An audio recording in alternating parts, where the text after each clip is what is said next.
And happy Thanksgiving, everybody, and welcome to the Landry Football Podcast, the special Thanksgiving week edition. We always join you on a Wednesday. We're joining you a little bit earlier on a Wednesday so we can drop the podcast a little bit earlier since most of you are going to be traveling or getting ready for Thanksgiving.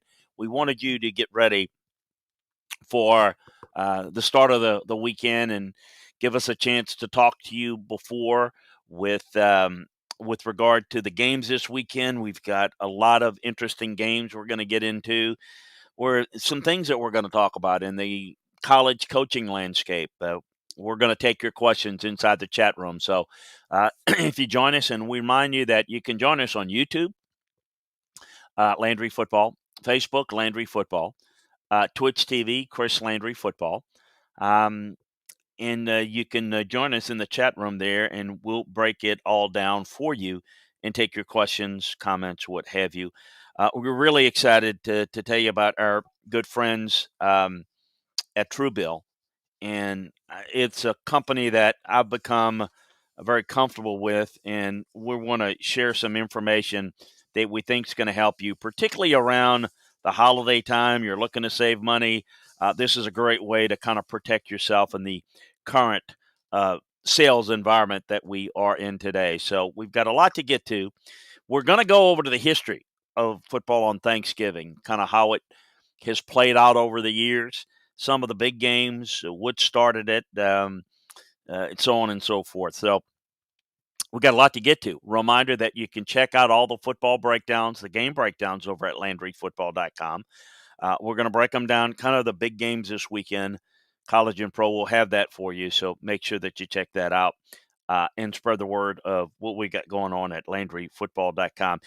In the midst of a lot of coaching search work right now, so it's been very, very hectic, juggling, nine balls at one time, if you will, and probably not doing as good a job as I'd like to be doing, but muddling through it.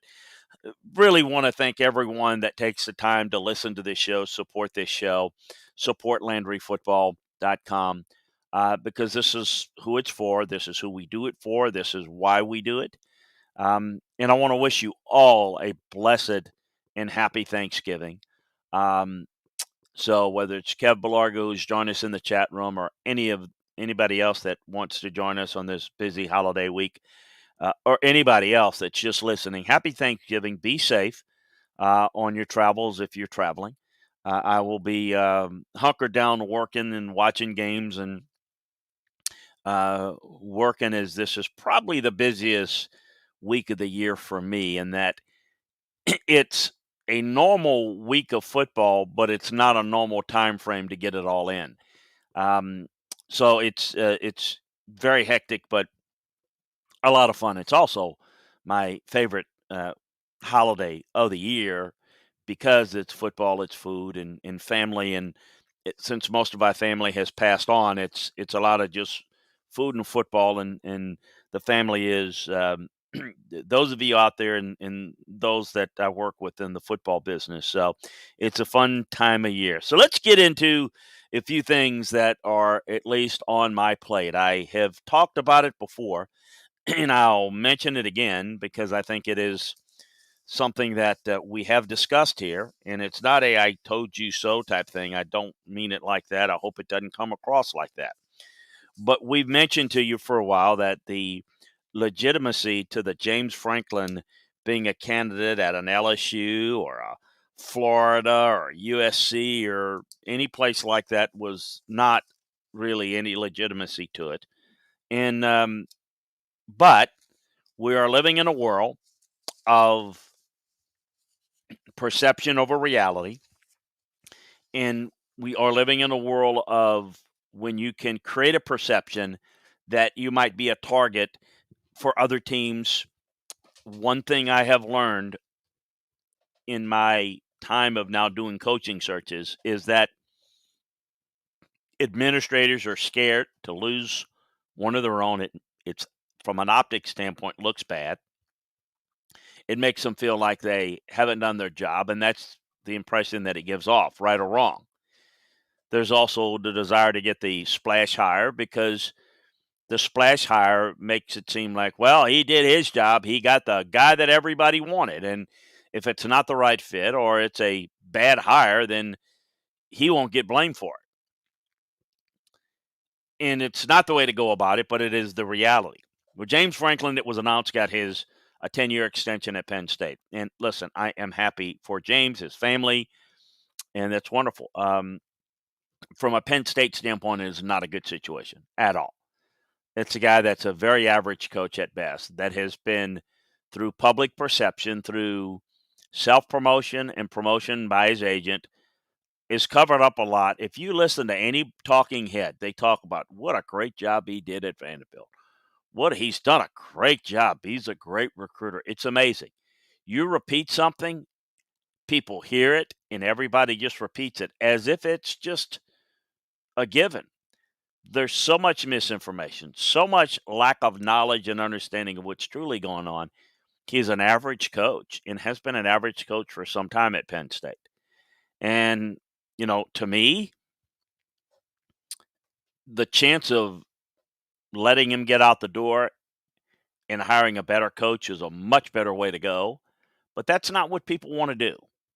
You see it done at Wisconsin and has been done at Wisconsin with Barry Alvarez, who's a football guy who knows how to evaluate and hire right guys and right fits. Look, he doesn't get it right all the time. Gary Anderson didn't work, but the others certainly have. It's a different world. It is a perception world more than reality. I mean, it truly is with is it the Kardashians or what have you? Um, if it's the thing about it is if you, I think it's Kardashians or something. It's the guy that was OJ's lawyer, like his family. From what I understand, is they really don't do a whole lot, but they market themselves, and they're multimillionaires, and that's kind of the world we live in. It's social media and the people that just make tons of money on the internet, really not having a whole lot of skill. It's crept into the world of football where the perception of a guy being really good and is a candidate for this job and that job. That's kind of the way it's done, and it's way to the advantage of the agent that says, he's representing a large number of candidates. And what does the media do? We live in a world today that there's a job that comes open immediately. Let me tell you about the job and let me tell you who the candidates are. That's what the media wants to do. And they have no clue. And so they get information. They're not going to get it from the school, they get it from agents. So names are floated out, names are put out there, and you get stuff, the buddy buddy system, where all of a sudden a name gets out there. Sometimes it's this guy is the favorite, the guy to beat, and the odds on. And a lot of it is basically to stoke the interests of maybe another program. There may not be legitimate interest by school A in a candidate number one. But if school B thinks there is, it may make them more attractive. What's the old saying that if a ordinary looking guy has a beautiful, gorgeous woman on his arms, he's suddenly more attractive to other women. It's like he's okay. What are we missing? There's something. That's kind of the world we live in coaching, and a lot of administrators get fooled on this. And I think that's the case with James. I think with James, they would have been much better off of letting him go, or certainly not extending him. And I think, at least for me, there's probably 25 guys that would have hired that I think would do as good or better. That's not the hill that these administrators want to die on because they are afraid of the public backlash of losing a guy or not getting a sexy enough guy. And sometimes we don't give coaches enough of a chance to prove themselves or not, so that that will often lead to a quick trigger to move on from a guy and therefore deemed as a failure hire by the athletic director. It's pure job security, and it's pure lack of understanding by the administrator, who's not a football guy, is more of a marketing, more of a business person. So it's something that I think is the norm now. Want to add into Kev Belargo says, Chris, you explained how Mel Tucker increased his contract extension to $2 million a year, even though Michigan State is working with an incomplete data set. If you were in charge of this process at Michigan State, how would you have handled the situation? Well, first of all, I think Mel's a good coach, and I think he's done a good job. Um, I think the fact that it is, as you put it, an incomplete data set, he's been there short term. I would, it's tough to do.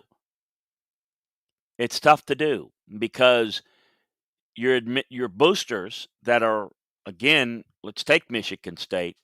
We love Mel. He's doing great. Give him the money. We're going to put that. It's not even your money you're having to deal with. You're getting outside money. So you administrators, they're not spending even their own institution's money in some of these cases. Um, it's also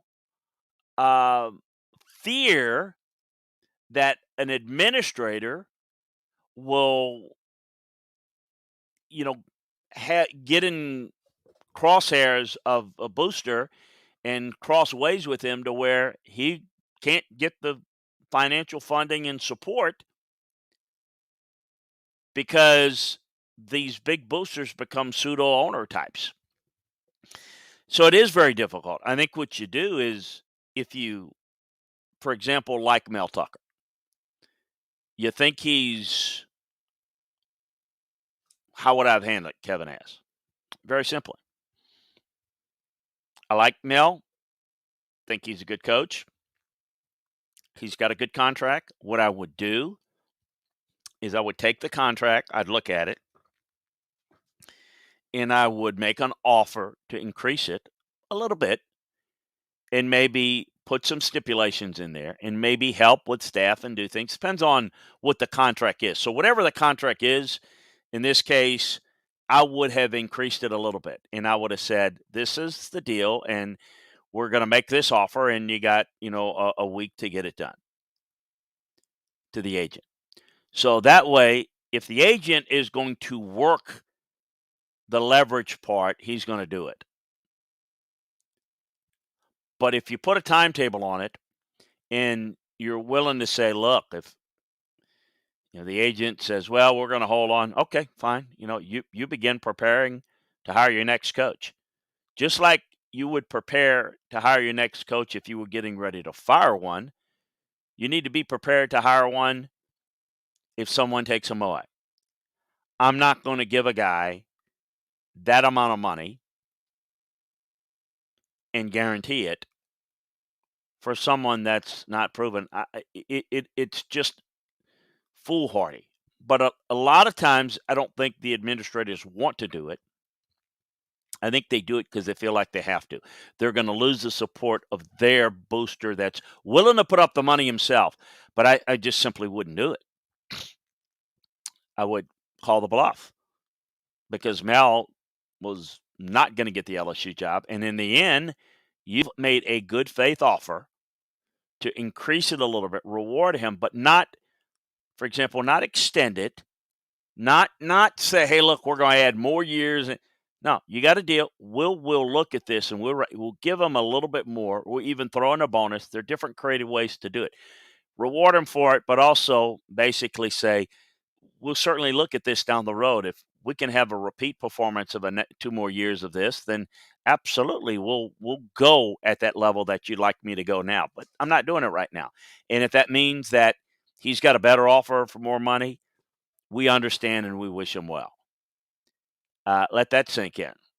But nobody has the balls to do that because they're scared. They're scared that they're going to go. Let the guy go to another school. It makes you look bad as an administrator. You get your boosters that are pissed off at you, and you fear that you can't hire a suitable replacement. So It's that's something else. It's kind of like it's different, but it's kind of like um, a situation where you have a player like in the NFL. You like a player, you think he's worth X. If somebody's willing to pay more, you tell the agent, "Look, we love him. We like to have him. This is what we can pay." Um, if you can get more, we understand. Come back to us, before, and we'll look at it again. But you kind of set the stages. I would do the same thing with a coach. Look, love Mel. Think he's really good. What he's done thus far has been outstanding. Look what he's done in terms of the transfer. Everything is good. But look, we're not going to have a situation where I mentioned this earlier today in another show that Tom Allen was the apple of everybody's eye last year. I mean, can you imagine if, and Tom Allen's a good coach at Indiana. It's not as bad as it is this year, but the point is, Jeff Brom at Purdue, he had the same contract average per year as Jimbo Fisher until Jimbo got his new deal over the summer. You jump on that, and sometimes it works out, but a lot of time it doesn't, and then you have to walk away with that. And to me, that's malpractice, but it's the easy way out, and it's a lazy way out, and it's they scared approach. Kevin says, do you think Oklahoma's offense will be in better shape if Spencer Matt or remains the starter and have a decent amount of installed packages for Caleb Williams? No, I think they feel more comfortable with Caleb Williams, and I'm going to go with that. I don't know what's going on with Spencer, and I think that the fact that he's not playing as much as we thought has a lot to do with maybe his head's not in it, maybe he's halfway out the door. I think that has a lot to do with it. I'd like to have two quarterbacks I can turn to and prepare both, but Caleb gives them a little bit more, and this is a team that probably needs a little bit more dynamics in the run game, and Caleb can do that. Bob, great having Bob with us. Bob's a good friend. He's a Penn State fan, moved down to Florida, and he says, "What do you feel is the maximum length of any college football coaching contract should be?" Well, I think that depends, Bob. I mean, in a situation where I was dealing with, um, we just talk about it. I mean, I'm comfortable with 5. I'm comfortable with 5, even with a rollover. I'm 5 with an option. I think 10's very risky unless you're dealing with somebody that's absolutely proven beyond a shadow of a doubt. And I don't really know that I would do that with anybody. Let's just say Georgia does that. Okay, makes sense, right? Kirby Smart, 10-year deal. Georgia, he doesn't want to go anywhere. Lock him up. Well, the problem is if you don't if you have a law for whatever reason, you're stuck. Now, I don't expect that to be with Kirby, but I'm using Kirby because he's kind of the outside of Nick Saban, the gold standard. Look, 10-year deals for Nick Saban are at this stage are not on the table for discussion. But 5 years ago, 8 years ago, 10 years for Nick Saban makes some sense. But then again, you want to have some options. You want to have some outs with that because it's all in the favor of the coach. Because if the coach is really good, uh, here's the thing about it: there are ways you can get out of it. It's not so much the length, but a coach can pick up and leave anytime that they want to because the elite ones eliminate the buyout if they leave. So all the issues are with the school. You're going to fire him. Well, guess what? Good luck paying that off at Penn State. If you look at the contract, and Bob, I want to see the contract, not just what's reported. What I understand and what I'm hearing is that the buyout goes down. But if it is guaranteed $80 million, that's a lot of money. Now, how much as it goes down, how much you can get, I want to see the contract because if you're old, let's just forget about that contract for a second. Let's just say If you're guaranteeing the full length of the contract, that's one hell of a risk. You don't know what's going to happen. You just don't know. Um, but no, I probably wouldn't go more than 5 or 6 years. I really wouldn't, other than just special circumstances. Happy Thanksgiving, Jeff. Chris, what does Mickey Loomis need to do to figure out the quarterback situation for the Saints draft for free agency? Well, draft is where you have to look at it, but free agency is an option, potentially. It's an unusual year. Is Aaron Rodgers going to be on the market? Normally, quarterbacks in free agency, they're not available. Now, the Saints, are they Drew Brees' example of, hey, one that did work? Could lightning strike twice? Well, this Aaron Rodgers situation this last offseason, this last summer, opened up that as a possibility. So you've got to look at both to answer your question and see where it goes, but you got to be prepared for both. Brandon says, just tuning in, have you discussed Florida and Napier yet? I haven't. We'll discuss it right now. Here's my thoughts on it.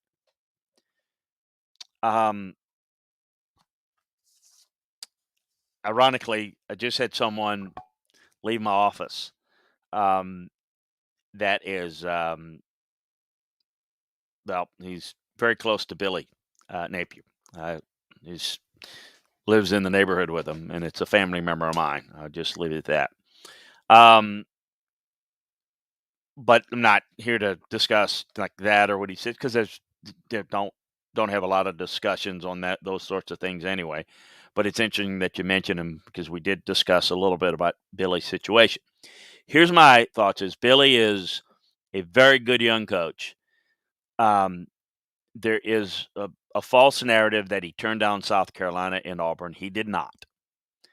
I know not from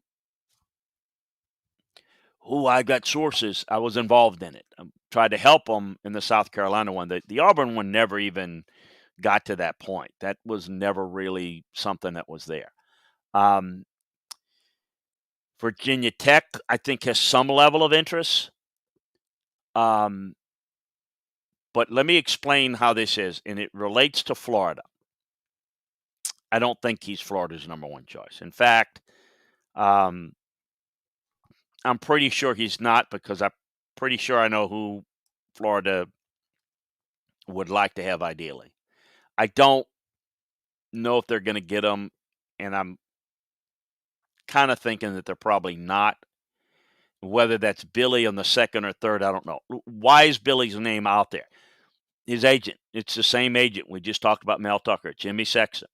Love Jimmy, known Jimmy for 20-something years. But he kind of controls a lot of this. So by having Billy wants the LSU job. Okay. That's not where LSU's thinking right now. It might be. So the way you make this play out is you really put that Virginia Tech's interested, that Florida's interested. What does that do? Okay, think about it for a second. Okay, well, wait a minute. If you're LSU, Florida might be interested. We already had the people in the media writing, "Oh, LSU better get him before Florida gets him. Better get him before Virginia." It's just all these people are interested. You better go get him. It's the perception of they're all interested. Well, I think to some degree there's a legitimacy to that. It's not a Mel Tucker was a person of interest at LSU. The president, William Tate, the new president at LSU, absolutely was in love with Mel Tucker, but that's not who Scott Woodward wanted. And so that wasn't going to work out. So when it came time to play the leverage game, Jimmy got it as high as he could, and then he got the deal done. In this case, Jimmy's trying to create that market for Billy. There is a legitimate market. He's a good young coach. He's young. He's got the pedigree. He's worked at two programs, Clemson and Alabama, that's had great success. And he's a good coach, and he's done a really good job at ULL. He's got a lot of the things you look for. Is he the number one choice at Florida or LSU? No, he's not. But where is he on that list? And do I think there's a chance that Billy is going to get one of those 3 jobs? I do, because I think it is a numbers game. Those of you that are in sales, it's numbers game, right? You just keep trying the numbers. I think there'll be 3 and maybe more. Remember, people said he was going to get the TCU job. He was in for the TCU job, but that TCU job was always going to Sonny Dykes. But if his name gets mentioned, well, you see TCU's interested, see Virginia Tech's interested, Florida's interested. This is all not a rules. I'm not saying that it's not viable and that it wouldn't be a good choice, but that's what's going on. I don't think the whole, well, they've met with them and they're trying to get a deal and get I think those processes are ongoing for Florida, to answer your question. And I think they could end up turning to Billy if their first choice and maybe even their second choice says no, although I think they have a pretty good feel that one of those is not going to even go very far. One will probably go pretty far, and we'll see if they can finish that deal. This is going to happen real quickly. This could happen really quickly. Now, I think it could happen as quickly as this week. As it relates to Billy, he's playing in the conference championship game. Stuff may break on him this week, but more likely to happen after. Well, both sides, whatever it is, would like to announce it after the conference championship game, but it may leak this coming week. We'll see.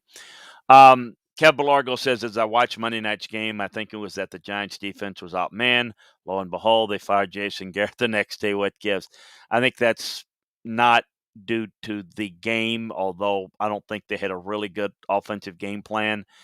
I think, Kev, what happened there is a byproduct of where I think this was headed for a little while now with Jason, and I think this was just the final straw. Greg, hey, Greg, happy Thanksgiving to you. Question say 2-loss Alabama has no business in the playoff, even if Georgia wins 3-0 in the SEC title game. Bama doesn't deserve a playoff spot. I don't think this year's Alabama's team is not as good as we've seen in previous years. What's the point of a team like Cincinnati going undefeated if they have zero shot at the playoffs? I get the SEC is a better league, but that doesn't mean we should reward losses instead of undefeated teams, should we? I think the issue is who are the 4 best teams, and crossing that with who the 4 most deserving. I think probably the committee will see it the same way, that a 2-loss Alabama probably won't. I have mentioned it several times because I think there is a possibility as we get down to the stretch, there's a possibility that 2-loss teams come into play. Alabama could lose. Cincinnati could lose one. Michigan, I think, is going to lose this week. I mean, we could see the Big 12 have to. I mean, so I think we have to look through the prism of what else could happen. If you're looking at the 4 best teams, I think Alabama would match up very well to Cincinnati. Does that mean they're more deserving or less deserving? Not necessarily, and it's part of the reason why a lot of people would like to see it. And look, there's a lot of Alabama fatigue, a lot of Alabama hate. They've been there before. They're not as good. You mentioned they're not as good this year as last year's teams. That's true. They don't need to be. They're not playing Alabama of last year. All they need to be is one of the 4 best this year. Are they one of the 4 best this year? Well, the answer may be no. It may be yes, it may be no. That's the only thing that matters. So the premise of, well, they are not as good as last year or previous year's Alabama teams, well, who cares? You're not placing an all-time playoffs. It's the 4 best this year. So who is the 4 best this year is the only thing to me that matters. And to this point, I think it's still up in the air. And I do think that Alabama doesn't look like right now that they're nearly as good. I put them ahead of Cincinnati and behind Ohio State in the who looks better on film, but that doesn't mean that I, would knock them out. And look, I don't know that they need to beat out Cincinnati. I think there's a possibility they could get in with Cincinnati, or someone else like Notre Dame or Oklahoma State could get in with Cincinnati. Look, the issue with unbeaten teams is I think this Cincinnati team is really good, and I think they're a little more deserving than, say, UCF that went unbeaten. But you can't look at record and just go off of that. You have to look at, in my opinion, the quality of opponent. So I think that's important. Hey, I want to step away for a second and talk to you about a little bit of history of Thanksgiving Day football and go down memory lane. But first, I want to tell you about good friends at Truebill. Do you know why free trial renewals happen without your consent? It's a business scam out to get you. Don't let greedy corporations pocket your money. Download Truebill to take control of your subscriptions. Truebill is a new app that helps you identify and stop paying for subscriptions you don't need, want, or simply forgot. On average, people save up to $720 a year with Truebill. Because companies make subscriptions hard to cancel, Truebill makes it incredibly simple to do so. Just link your accounts, and Truebill will cancel your unwanted subscriptions in one tap. Simple as that. No standing in line on the phone, figuratively, and waiting to cancel. Just one tap. And your Truebill concierge is there when you need them to cancel unwanted subscriptions. So you don't have to. I love Truebill. They've saved me lots of money. I use Truebill, and you should too. They have over 2 million users now, and they've helped save over $100 million. It's like Matt B, who wrote in and said, in a matter of seconds, I saved $660 for the year on my DirecTV bill, save $120 on my Sirius XM bill, and saved $840 on my car insurance bill. Look, is your ex still using your Netflix account? Do you really need all those streaming services now that you're back in the office? Uh, you'll never guess how much subscription companies charge you every month on average, nearly $200. Make your subscriptions, submit them with Truebill, and control it better. Do you have an idea how many subscriptions you have? Maybe you unknowingly pay for each month. You probably don't want to know the answer. So why not skip the part where you use Truebill and identify where you can stop spending and start saving? They'll find it out for you. They'll help you with it. Very simple.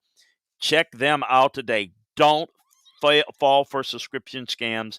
Stop canceling today at truebill.com/Landry, Landry. Go right now. Truebill.com/Landry. It could save you thousands a year. Do me a favor. Just go there. Check it out. Get the information. Download what I said. See if they can help you. If you don't have anything that can't help you, no problem. Don't have to go any further, but you might be surprised. Might help you. It's my little tip of the day, particularly as we get towards the holiday season. Save up a few bucks as you have Christmas gifts and all. So start canceling today at truebill.com/Landry, all caps. Go right now. Truebill.com/Landry. It could save you thousands a year. So as we've got Thanksgiving weekend, we're going to get into some of the games, but I wanted to take you back and kind of stroke your memories. I know we've got an eclectic audience of different age groups and age brackets. I'm curious to see which games may jump out to you as some of the biggest games that you've ever experienced on Thanksgiving, on TV, maybe in person. Thanksgiving games go back years and years. The Lions and the Cowboys became permanent Thanksgiving Day fixtures in the mid-'60s, but it was the Lions that really started it, and here's why. The commissioner at the time, Burt Bell, wanted to basically have an NFL game on Thanksgiving Day, and no owner wanted to do it. People are not going to come to those games. They're at home having dinner with their families. Nobody's going to watch it. It's just nobody wanted to do it. Mr. Ford, William Clay Ford, said, "Look, if you want to do it, we'll do it." And of course, they had games. The first one was 1934. The Lions. So the Lions basically took one for the league. They were the guinea pig. They were risking the money. Mr. Ford had a lot of money. Some of the owners were reluctant to do it. The money wasn't as free flowing as it is today. And so they did it. And lo and behold, it was a big hit. People either eating their lunchtime meal or their evening meal getting prepared, and they're watching football. And they're loving it. So much so that Tex Schramm of the Cowboys, who didn't want to do it initially, saw that the Lions were having success and said, hey, we want in. So it became a fixture to have the Lions and the Cowboys come in. So I just mentioned that to you because, like everyone, and I completely understand it, people say, oh my God, we got to watch the Lions every Thanksgiving. Why do we need to do that? There's your reason. There's your story.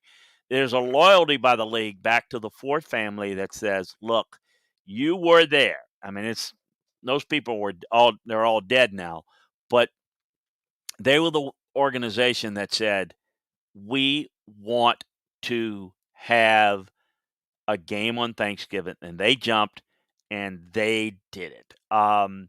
It was just a way to pay back their loyalty. So that's kind of how it played out.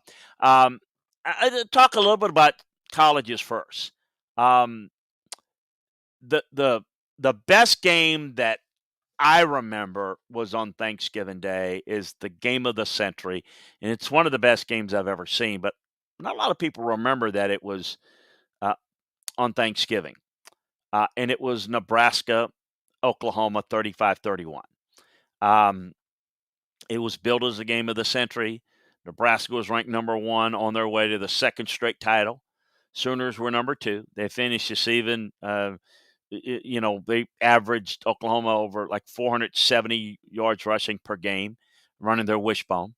You had Johnny Rodgers, who was the Heisman favorite. Everyone sees the highlight of Johnny Rodgers running back the punt. People think that maybe didn't watch it that was like the game-winning touchdown, and it wasn't. It basically early in the game in the first quarter, it was a 72-yard punt return, and at the time, Nebraska jumped out to a 14-3 lead. Jack Mildren kind of led the Sooners back. They rushed for a touchdown, pass for another, and then it was they were leading 17-14 at halftime. Then Nebraska went ahead 28-17, and the Sooners bounced back, took a 31-28 lead. With a minute left, Nebraska put together a dramatic late drive, and Jeff Kinney ran into the end zone for a winning score with 2 minutes to go.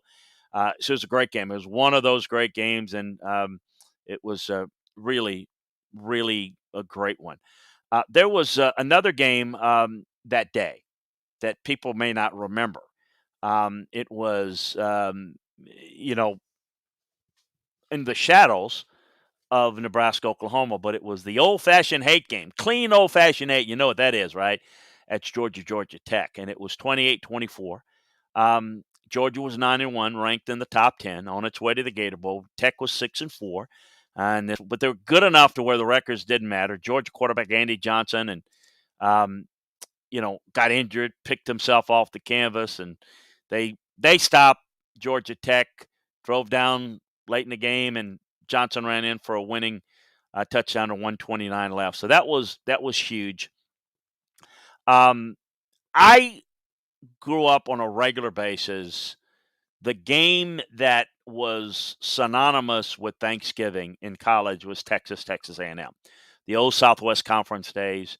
And there's been a lot of good ones, but they haven't done it for a while. And really, the 2011 game was the last one, the 27-24, 27-25, I believe it was, Texas over Texas A&M. It's the last annual matchup because of the departure to the Southeastern Conference, but that was a big one. And then in the recent history, and I give a lot of credit to the schools and the conference for doing this, since a lot of the schools maybe don't want to play on Thanksgiving. Um, eh, Mississippi State and Ole Miss, the Egg Bowl, has made that game a national look-see. And if you think about it, that's a game that on rivalry weekend is going to be down the path a little bit in terms of where people are going to watch. But who's not going to watch that thing on Thanksgiving night? It's been great. I tell you another one. One game that I remember a lot. There's a good one. Utah and BYU's played a few. They had one back in the late '50s that Utah and BYU they've played over time. So that's one of them that um, is real interesting. Overall, I'd like to see Texas A&M come back when Texas gets in the SEC. That ought to be. I think college football should challenge a little bit more on Thanksgiving Day. I think we should have when we're watching the Lions and the Bears. I like to see a triple header college, matchup go up head to head with the NFL. I think people can watch with multiple devices now. But Virginia's played 56 meetings on Thanksgiving. Texas A&M has played 54. Utah played 36. Penn State. I see a good friend Bob. That used to be when I remember they played 33 times on Thanksgiving. But what happened with college is a lot of them became like it was almost like Thanksgiving Friday became the game. And I remember a lot of Penn State games. Most recently when they were still pre Big Ten for Penn State and Pitt were independents. And I remember some really good Penn State games. Those are some great games. I like those a lot. Um, Missouri Kansas 32 times they've played. That's an old rivalry, old Big 8 days. But that's some of those, but some of those are not there anymore. I mean, you go back um, old time. Vanderbilt used to play Swanee on Thanksgiving, and they used to beat the hell out of Swanee. Vanderbilt was a power um, back in the day. Lafayette Lehigh played a few times. I know they played Dickinson College quite a bit in the old Pennsylvania days. A lot of those games. Washington and Lee and NC State back a long time ago. A lot of those games that take place. A lot of Thanksgiving Day football goes to the high school ranks. Um, what's happened, and certainly went up to college. You had a lot of the Northeast game, Princeton and Rutgers. Um, were a big part of that. Those were kind of the old school, old time games that were a big part. As we got into the NFL, when we started really in the '60s, where that was a big thing on TV, because really the advent of TV and in the NFL was the late '50s and the Colts Giants championship game. But I can remember in '63 the Lions tying Green Bay, knocking the Packers out of the West Title, giving it to Chicago.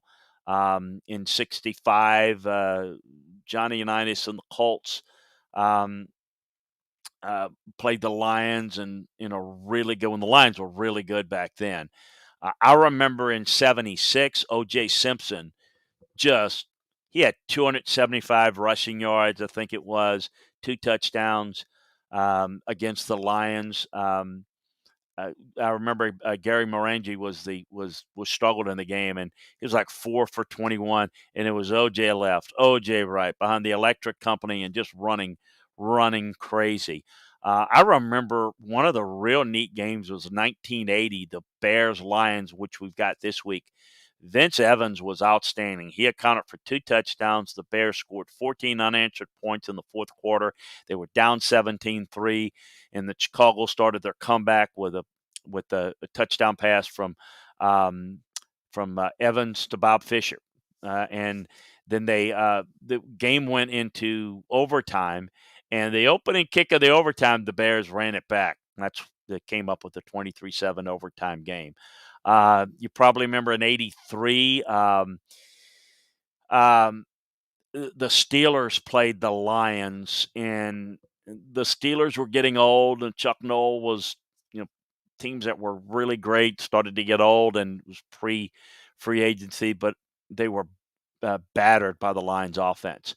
The Lions had 5 touchdowns. Robbie Martin had a punt return for a touchdown. Eric Hipple tossed 2 touchdown passes. Billy Sims ran for over 100 yards. Ulysses Norris had a really, really good game there. And I think it was like 97. Barry Sanders was unbelievable in a performance. Um, and I remember him, making people miss left and right.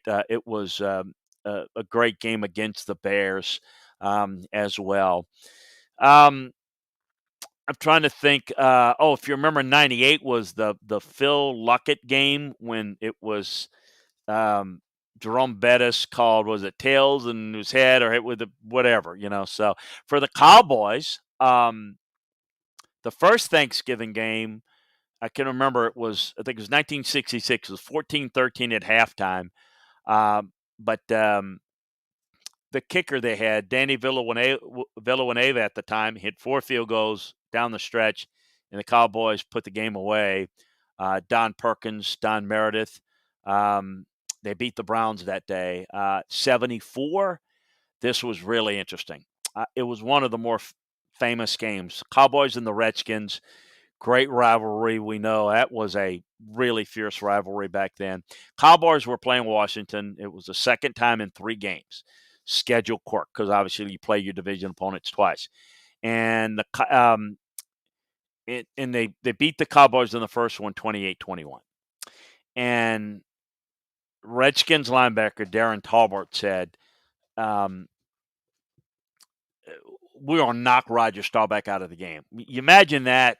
You had that type of talk now, they'd be, oh my goodness, and it's suspension. But that's what he said. Well, sure enough, they knocked Roger Staubach out of the game. They knocked him woozy in the game. And Clint Longley comes in. And it was just one for the ages. Clint Longley didn't do anything before, didn't do anything since in the NFL. The Redskins were up 16-3 in the third quarter. Longley led the Cowboys to 3 second-half touchdowns. And he was called the Mad Bomber nickname, and it was just one of those things. Never did anything after that. It was just one of the, great, great stories. You might remember in '94, they had a sleet storm with a lot of ice and some enough sticky snow to have that cold weather, and it was 32 degrees. Remember, the Cowboys get the late afternoon game, so they're playing at Texas Stadium where you got a lot of shade, which, and when it's 32 degrees and you got no sun, and they didn't have much sun anyway, it was tough. Well, the Cowboys were leading 14-13. It was 15 seconds left, and then Miami's Pete Stoyanovich lining up for a 41-yard field goal is blocked by Jimmy Jones. And the ball spinning on the icy field. You've all seen this. And then Leon Lett, the backup on special teams. He's now the defensive line coach for them. But he thought he had to cover the loose ball. And he slid into it. And, of course, like a grease pig in that cold weather. And it's a live ball. And the Dolphins recover, not knowing the rules. Now, Stonovich hits from 19 yards out as the clock expired. Dolphins 16-14. It was one of the more infamous games. And then Leon Lett was the guy, if you remember, in the Super Bowl prior to this, he's running back a fumble and he gets the ball knocked out of his hands before he crosses the goal line. So it was like, Leon Lett again. So those are some games that jump out at me. That I think were a lot of fun. Peyton Manning had 6 touchdowns against the Lions one time. It was, some of those memories I think are a lot of fun. I think that that Thanksgiving is, from a holiday standpoint, you've got the end of the college season. It's towards the end of the NFL season, and I think it's just a lot of fun, and it leads to the penultimate weekend of college football. I remember, too, Denver and Dallas had an overtime thriller in 2005. I tell you one that I remember, 1982, Lawrence Taylor making an interception on the goal line and running it back 99 yards, and seeing that big guy just run, it was something. Um, don't you remember, too, a few years ago, it was now, here's the other thing that happened. So the NFL, when people started to say, "We wanna be on Thanksgiving more," and to the NFL's credit, they said, "You know what? We're not taking it away from the Lions, but we're gonna create a Thursday night Thanksgiving night game." And so we've got a Lions game, a Cowboys game, and then a whatever game we selected, and it's been interesting and good games. You can remember Mike Tomlin? They're playing the Ravens, and he inadvertently runs on the field and almost interferes with the kick return guy. Um, a lot of things I remember. Andre Johnson had the big game for the Texans the one year, and Ndamukong Suh got ejected stepping on. I think it was Aaron Rodgers. A lot of things have happened on Thanksgiving. So anyway, thank you for indulging me on that. Let's get some of your thoughts on there. Um, Jeff says, do you see Zach Arnett leaving Mississippi State this year for head coaching job? Jeff, none of the jobs that are open, no, but um, the domino effect with some other jobs opening up, that's definitely a possibility. Bob says, I was in high school, Nebraska, almost 71. Johnny Rogers, Jack Mildren, yes, Greg Pruitt, Johnny. We did, yeah, that's the one we talked about. Bob remembers that. Um, and Kev says, my favorite Thanksgiving was the 1998 Vikings Cowboys. Oh, yes. Thank you, Kev. It just slipped my mind. Randy Moss just absolutely killing the Cowboys. What a big time game that was. Good call there. Yes, I remember that vividly. And Jeff, of course, a Mississippi State fans, the Egg Bowl is the best game in Thanksgiving, no doubt about that, Chris. Yeah, and look, again, I credit to them. I'd like to see keep the Egg Bowl on, and I'd like to eventually put um, Texas A&M, because that's an old tradition. And those schools actually don't. They hate each other so much they don't even want to play each other. They're going to have to soon. But I'd like to force that, and then there are other ones that I'd like to see maybe in another league that would play on Thanksgiving. Again, I'd love to see triple header. I don't know what you think. As someone that watches multiple games, I feel a little bit like lonely and bored only watching one game at a time. And then Greg says the 1993 Cowboys, Dolphins, and the snow. Leon Lett. You got it, Greg. Yeah, we were just winning that. The coin toss that the refs got wrong, Steelers the line. It was yeah. Phil Luckett messed that up. That was interesting. So what do we think about this week's game? We've got the Egg Bowl. I don't know that this may not be the most intriguing game of the weekend, in that I think both of these teams are good, and a lot's at stake. A lot's at stake for Ole Miss, um, with a really good record, and for Mississippi State, same thing. It's a better bowl. And man, it's a lot. Um, you better understand. Jeff understands that. Anybody understands rivalry games. Beating your rival is big. We've talked a little bit about it on the SEC show yesterday. That Lane Kiffin is trying to capitalize on a big season. You don't turn around and go 10-2 every year at Ole Miss. I think striking while the iron is hot is something that he wants to finish strong. I mean, from an ugly broken leg in the game, which was enough to turn your stomach if you were eating a turkey sandwich watching that, or the game a couple of years ago that was the peeing game, the fake P. Elijah Moore thing, and what a turnaround for him. But it literally just spurred the movement to basically get two coaches fired. You got a lot of things that have come into it. I remember the game where the wind was so bad that Mississippi State's lining up to kick the ball to beat them. And I mean, it literally is going between the uprights. And before the wind just gusted and it comes back into the field of play. A lot of things have happened. Now, I think that the Egg Bowl has gotten a lot more notoriety nationally since its gone to the ESPN game. Again, it's down the list. It's just one of many that, if you're a Clemson fan, you're gonna watch Clemson, South Carolina on Saturday, and you're not gonna watch Ole Miss or Mississippi State. But on Thanksgiving night, when there's no other college game, you're gonna watch it. That's an intriguing game. I've said it before.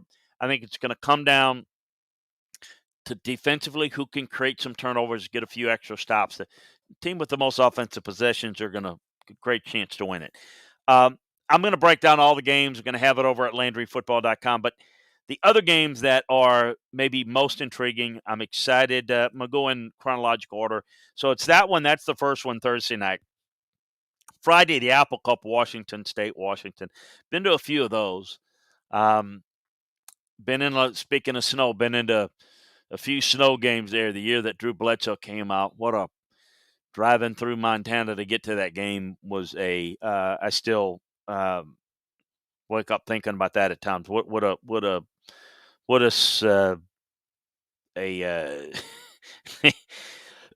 story that was. That's an interesting game. Washington State, Oregon State, still in the picture in the North. That's going to be interesting to me. Saturday, of course, Ohio State, Michigan. Curious to see how competitive Michigan can make it. I don't think an upset is in the cards, but possibly. And I think that Ohio State, Michigan is. I don't know. The best rivalries are, the the ones that are the most important to you. This one's so unique, so good. That's what make rivalries great. The Iron Bowl, Alabama, Auburn. I don't know how good of a game. Maybe it will be, maybe it won't. But it's certainly something that's high on my radar screen.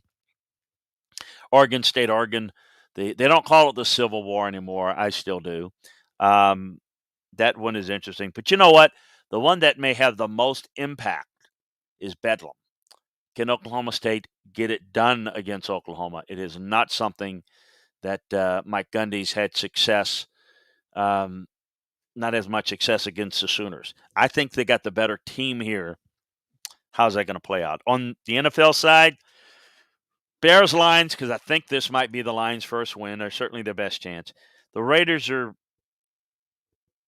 floundering. Cowboys need to get back on track, and they are a legitimate. This is a game that they need to win. I mean, it really gives them like a mini bye if you win here, and they need to stay near the top of the NFC standings. Bills Saints, big for both of these teams as Bills are got the Patriots have caught them. Saints got some work to do. Sunday, Steelers Bengals, Bucks Colts, Titans Patriots, Rams Packers, Vikings Niners, and then Browns Ravens on Sunday night. Lots of big games. All of them are big to some degree, of course, but those are the highlight games that I see that I'm excited about. So, see the culture playing good ball. The Bucks, they starting to make a little bit of a turn here. The Titans, I fear that maybe without Derrick Henry, the running game's not going to be as good. The Patriots defense is playing as good as anybody right now. Rams, Packers. Packers, really good team, but they're banged up right now. And I say that probably the most important thing that we determine in the NFL is the health of the team from Thanksgiving on. It's going to determine an awful lot. The Niners are starting to play better running the football, but the Vikings have really caught a lot of steam. So, and then Browns Ravens. It's not only a division game, but says a lot about both of these teams. And the Ravens want to take complete control of the North. So we'll see if they're able to get it done. See what else you've got in there. Kev says, can the Colts get enough quick pass rush to disrupt the Bucs offense? I think that you've got to get interior pass rush, and I think that's what you're referring to. A-gap pressure is what bothers Tom Brady. You get in his feet where he can't step into it, that's a problem. You're not going to get him from the outside. He's got the blitz beaters in there, and he'll get rid of the football. But through the middle, getting rid of it, it's tougher, and particularly where he needs to get rid of it, where he needs to get rid of it. His hots sometimes tough to step through. So I think that's going to be tough for them to do. Here's the thing you got to do. You got to got pressure against Brady, but at the same time, you've got to reroute the receivers off the line of scrimmage. So the answer is, can you get the quick pass rush enough to disrupt it? Not if you can't disrupt the receivers off the line of scrimmage at the same time. It is you got to do both thing. Do one of it, won't be good enough. Do both of it, you got a chance. Going to be interested to see. Covered a lot today. I really appreciate you joining us as I do all the time. Kev and Greg and Jeff, and I can't tell you I love all of you joining us. What an honor and what a thrill to have Aliquippa Bob joining us. Um, in the chat room. I mean, Greg and Brandon, some of you that maybe are not with us all the time. I do so appreciate you joining us. So we did it on a special time here. It just makes the show better to have the interaction with you. So bless you all for doing it. I want to wish you all a safe and happy Thanksgiving. Enjoy football this weekend. Should be a lot of fun. Enjoy your family. I lost both of my parents in the month of November, and so things are not ever going to be the same. And I just want to remind everybody that I know a lot of times, um, whether it's in-laws or the um, the crazy uncle, which I am, it may come over or whatever. You might say, "Oh, I got enough. I got to deal with that." Always remember that. This may be the last time you get to tell them you love them or give them a hug or enjoy Thanksgiving with them. We all get older and some deal with health issues.